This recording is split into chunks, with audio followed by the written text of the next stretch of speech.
Hello. Welcome back to my channel. If you are new here, my name is Paula, and if you are not new here, thanks so much for joining me again. Today, we are going to be breaking down my daughter's sinking funds binder. I kind of just wanted to go ahead and explain why I have so many categories and my thought process behind each of the categories that I chose to include in her binder, just so you guys don't think that I'm crazy and just like super ambitious for too much longer. So yeah, let's go ahead and get right into the video. So this is my daughter's binder, and this is what we will be going over today. So let's go ahead and get this opened up.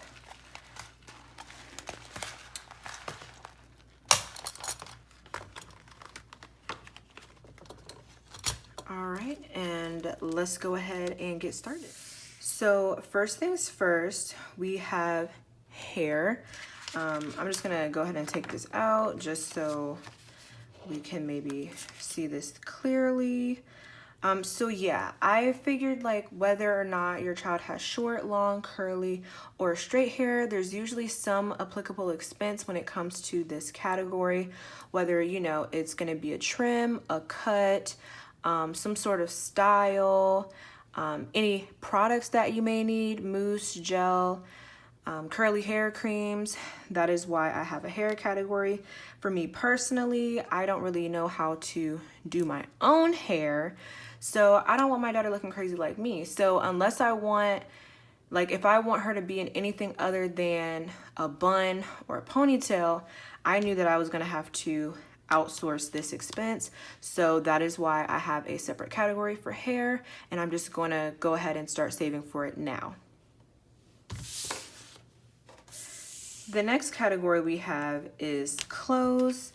For me, clothes is relatively self-explanatory.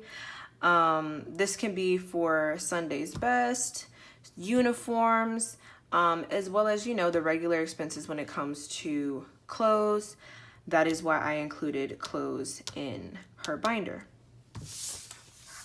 Next up is shoes. So yes, I have a separate envelope for shoes and clothes because I really don't want this category to get out of hand.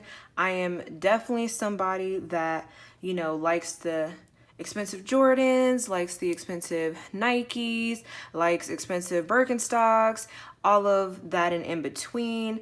And you know, when it comes to kids, like they grow out of stuff super fast, or, you know, they just don't care to keep it nice, and, you know, they play on the playground and, you know, things just get messed up quick, or they grow out of it quick. So I really wanted to keep a separate budget for this so that I'm not spending half her clothes and shoes budget on shoes just because, oh, it's cute or it, you know, looks nice. That's just my perspective. I just wanted to keep some control of the situation. So that is why she has a separate clothes and shoes envelope in her binder.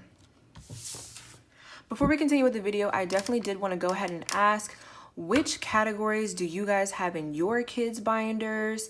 Any parents or guardians out there that have any insight, I would love to know, just so that I'm not missing anything if there's anything that I need to add later on, because there are plenty of expenses that, you know, can end up sneaking up on you. So I would love to be aware of any and every, you know, little expense that might come up that you guys either, you know, are planning for now that I haven't included, or something that you didn't plan for and you didn't save for that popped up out of nowhere. I would love to know. Okay, so the next envelope that we have is the school envelope. And I included this school envelope for several reasons. I also named it school because, you know, kids grow up really, really quickly, and I wanted this envelope to be able to grow with her. Because I knew like these envelopes are just so cute. I definitely don't plan on getting rid of them anytime soon. So you go from, you know, daycare expenses to pre-K to kindergarten, elementary, middle, and high. And then you have to think about things like, okay, does your child go to a public school, charter school? Do you homeschool? There's plenty of expenses with all of those. I know from personal experience, I went to a charter school for elementary and middle and a little bit of high. There are starter, like beginning of the school year expenses. So you have to buy an agenda, you have to buy uniforms, you have to kind of purchase access to a locker as well. You also have things like science fairs that pop up out of nowhere. You have field trips that pop up out of nowhere. And then there's also expenses like after school care or even before school care. I had to participate in after school care because, you know, my mom worked till like 5. School ended at 3. So yeah, you had to stay after, and that costs plenty of money, especially if you have, you know, more than one kid. You know, it just builds and adds on. My thought process when it comes to school, I also kind of included the, you know, if she ever needs tutors, you know, if she's struggling in a subject and we need to get a hold of it, let's go ahead and grab a tutor. There's also expenses like clubs. You know, if your kid wants to be in a club, participate in an extracurricular activity at school, even sports at school. That stuff, you know, costs money as well. Clubs in specific, they have like sometimes an initiation fee where you kind of have to buy into the club so that, you know, you can go on those activities, or it pays for something that the club is doing. Also, when you're in high school, if you want to pay for your child's, you know, all their expenses through middle and high, there's pictures that come around every year, yearbook pictures. Then you have, when you're in your senior year, you have senior yearbook photos. Those are really expensive. Then you have prom expenses. That can get expensive.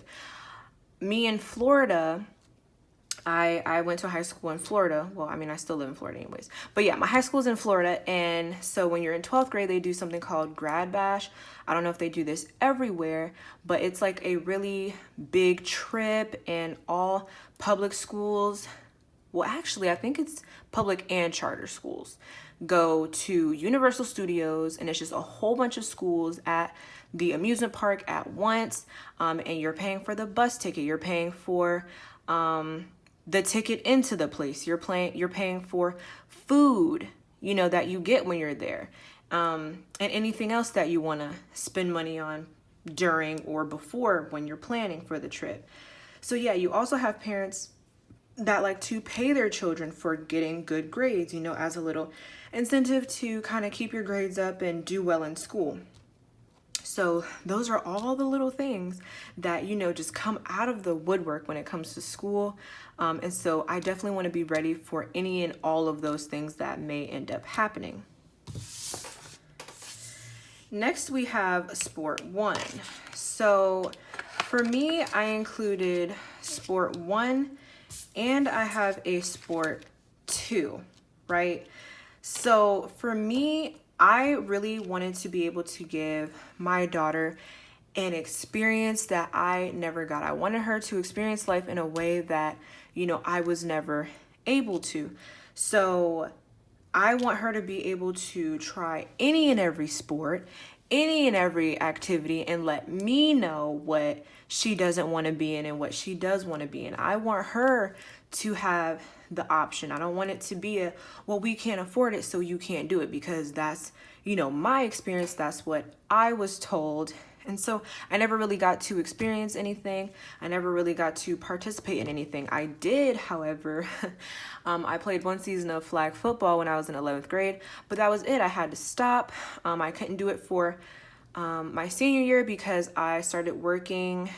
Well, I was already working, but I was working a lot more so that I could pay for my car that, you know, I bought so that I could get from school and to work and all of that other stuff.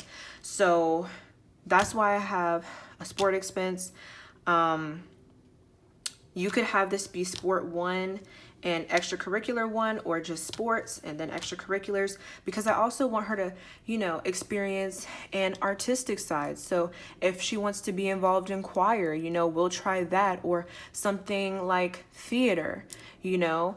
I want her to be able to try those things and let me know what she does or does not want to do. And so, yeah, these are like interchangeable.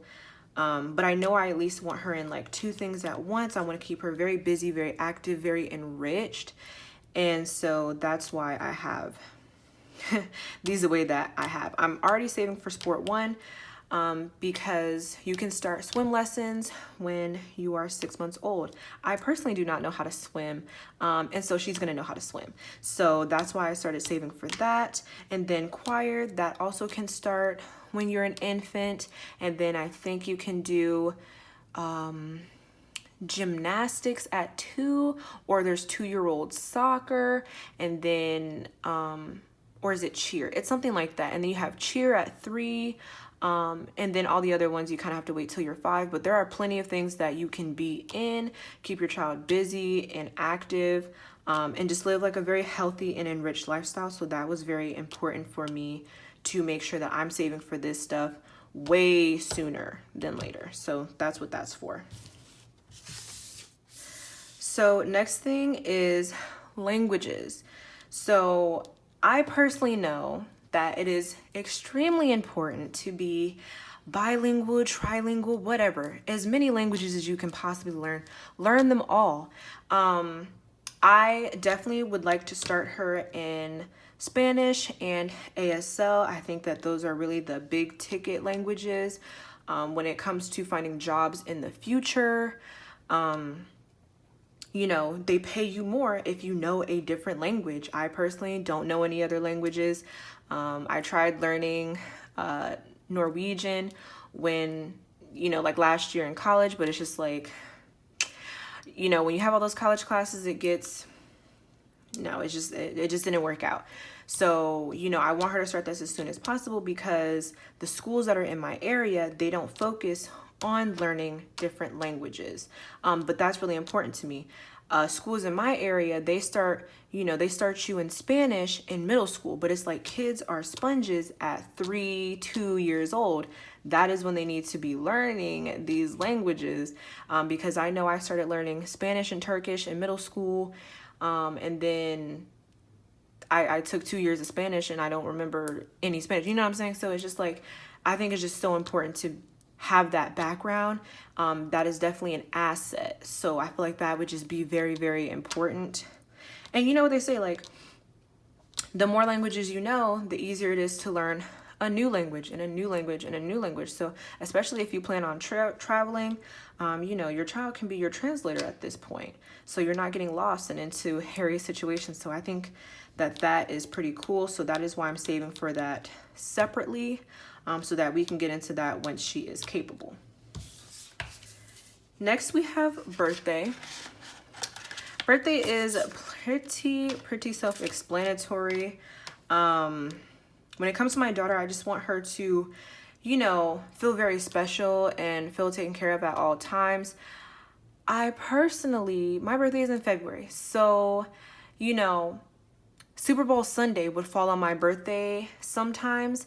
And it's just like, not much was going on. And it's like, you kind of feel left out because everybody's worried about football and not the fact that it's your birthday. So I just want her to feel special all the time. And so I just want to save for this as much as I can every year so that she can get a little something or a lot of something or whatever else. Just something to make her feel special every single time it's her birthday, period, end of story. That is why I have this envelope, and it's very important to me. The next envelope that I have is savings. This is just a general savings account. I think that I'm going to end up putting this into a high yield CD. Just to start her off. This is not her college fund. This is not, you know, her first car. This is just kind of to start her off. I'm not really sure what it's going to end up going towards, but I don't know. Maybe I'll use it as like a teaching tool later on. I'm just not sure, but savings is important. As much savings as you possibly can have, it's important. So that is why we have a savings account. The next envelope that we have is health. And health is not like co-pays, or it's not like insurance by any means. I have glasses and I had to have braces and I had to have a whole bunch of stuff done. So I feel like I'm just gonna anticipate her maybe needing the same things. So I wanted to get a head start on this. My mother also has like skin sensitivities, and so it's like if she needs certain ointments and creams, I just, because you know how things skip a generation, so it's like I want to start saving for that too, because you know she might need hydrocortisone as a monthly or weekly, bi-weekly expense, and so I just want to get a head start on that. Next we have Christmas. Just like birthday, this is pretty self-explanatory. Just like I said, I want her to feel very, very special. I want her to feel good about herself. And so, you know, whether it's a small thing that I can get her, a big thing that I can get her, I want to make sure that, you know, every Christmas she gets something. Not that, you know, material things are super important, but if she's, you know, a material girl, I want to be prepared for that. So I'm just going to start saving as soon as possible so that, you know, like I said, every holiday, all the big events coming around, you know, she feels good and she feels special for us. So that's kind of why she has her own separate Christmas envelope in her sinking funds binder. And lastly, we have miscellaneous. So miscellaneous is, it's a good one. It's a big one. For me, miscellaneous kind of means like random stuff that she might want down the line that doesn't necessarily need to wait for a birthday or for Christmas. This could also be something that I am saving for her because I want to get it for her. So I'll just put that in this envelope here. This can also morph into different things. So when, you know, my parents and I, you know, move out of this apartment into a house potentially, this could end up being, you know, her bedroom decor, and her bedroom furniture. So that's kind of how I'm thinking about that. Currently, right now, miscellaneous is used specifically for anything that we don't get at the baby shower. So if there's, you know, diapers and bottles and, you know, a nursery center, a playpen, a rocker, whatever, you know, little bottle sterilizer, whatever, I'm saving for that right now so that it's not like, oh crap, like, you know, what do I do? So that is that. So yeah, those are all the envelopes in my daughter's binder thus far. Like I said, her binder is kind of anything fixed or variable that pertains to her and her alone. That is what I have kind of started to include in her binder. So yeah, that is why we have so many envelopes. That's why I kind of just came up with stuff that I just felt like maybe needed to be in here. So if you made it to the end of this video, thank you so much for watching. I really appreciate it. Like I said, if you guys have any insight for me or anybody else in the comments, definitely go ahead and leave down your experience, whether you know you're an aunt, an uncle, some sort of guardian, even a babysitter. If you have seen, you know, an expense that has kind of just come out of the woodwork, or something that you feel like with your experience you would start saving for and putting money towards, go ahead and let us know in the comments down below. If you like this video, please make sure to give it a thumbs up and go ahead and subscribe to the channel and join our beautiful little community that we have started here so far. That is all for today's video, everyone. So I'll see you guys next time. Bye bye.